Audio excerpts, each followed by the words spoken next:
Before we start, I would like you to hit that red subscribe button so that you never miss out on any of our videos.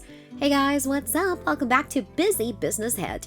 The beginnings of the island. Let's go back in time to 1972, when the Maldives were still isolated from the tourism industry, when the only people who walked the shoreline were fishermen, and when foreign investment was still a distant pipe dream. There was just a small airstrip on Hul Island, the current location of the international airport, which had been built by volunteers, and there were no regular flights. Back then, there were no banks, no airports, no telephones, and the only way to communicate with Colombo was through ham radio or Morse code.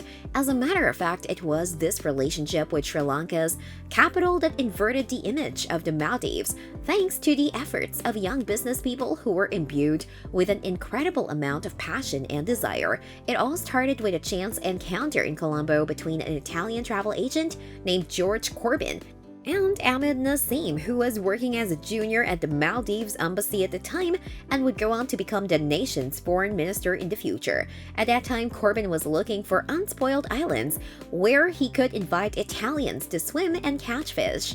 And the picturesque archipelago was the perfect place to fulfill his needs. The Italian swore to return to mail with visitors on his first visit to the Maldives in 1971 when he arrived there on a cargo ship. A year later, in February 1972, he did so, bringing with him the Maldives' very first tourists, who were primarily journalists and photographers. The guests who included Mu Meniku, Hussein Afif, the owner of multiple resorts in the country, and Nassim stayed at 3 poor lodges in Male. However, the pure waters created a spell on the travelers.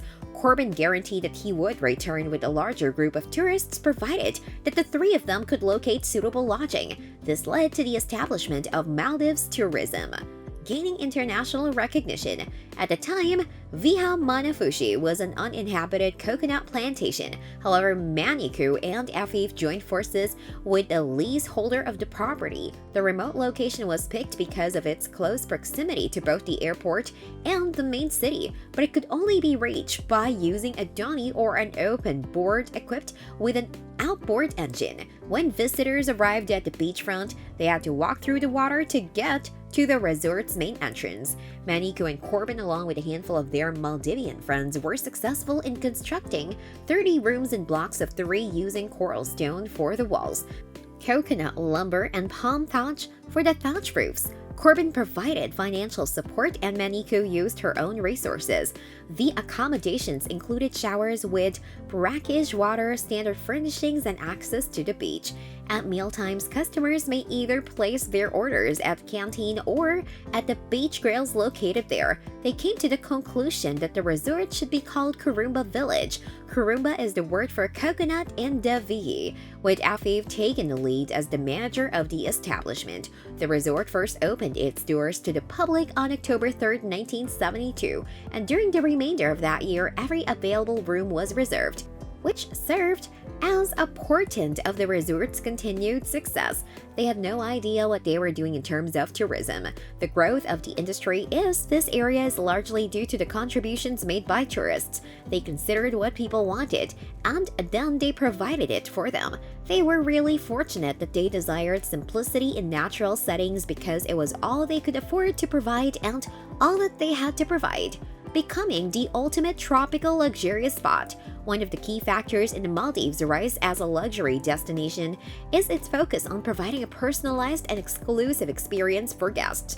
Many resorts offer private villas with their own pools, butlers, and even overwater bungalows, allowing guests to enjoy their own slice of paradise without any disruptions.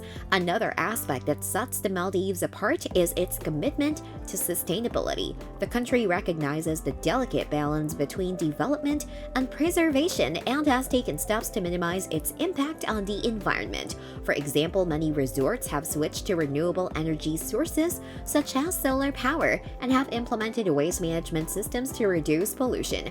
Additionally, the Maldives has established marine protected areas which are crucial for conserving the delicate coral reefs and marine life that make the country so unique. Aside from its world-renowned beaches, the Maldives is also known for its rich culture and history. The country has a long history of maritime trade and fishing, which is evident in the local markets, where visitors can buy fresh seafood, spices, and other locally made products. The country's cultural heritage is also reflected in its traditional music and dance, as well as its many historic mosques and monuments. In recent years, the Maldives has expanded its offerings to include a range of adventure and water sports, such as surf trips, kiteboarding, and big game fishing. The clear waters of the Maldives provide ideal conditions for these activities, and the country has become a popular destination for sports enthusiasts from around the world. Overall, the Maldives' blend of luxurious amenities, rich culture, and commitment to sustainability make it a unique and appealing destination for travelers looking for a tropical escape. Today, the Maldives continues to thrive as one of the world's most sought-after luxury tourist destinations, offering visitors a unique and unforgettable experience unlike anywhere else in the world. This brings us to the end of our video. I hope you enjoyed it. Hit like if you did, and don't forget to subscribe to our channel so that you don't miss any of our videos in the future. Also, watch the 2 videos that are on your screen because I'm sure you love them.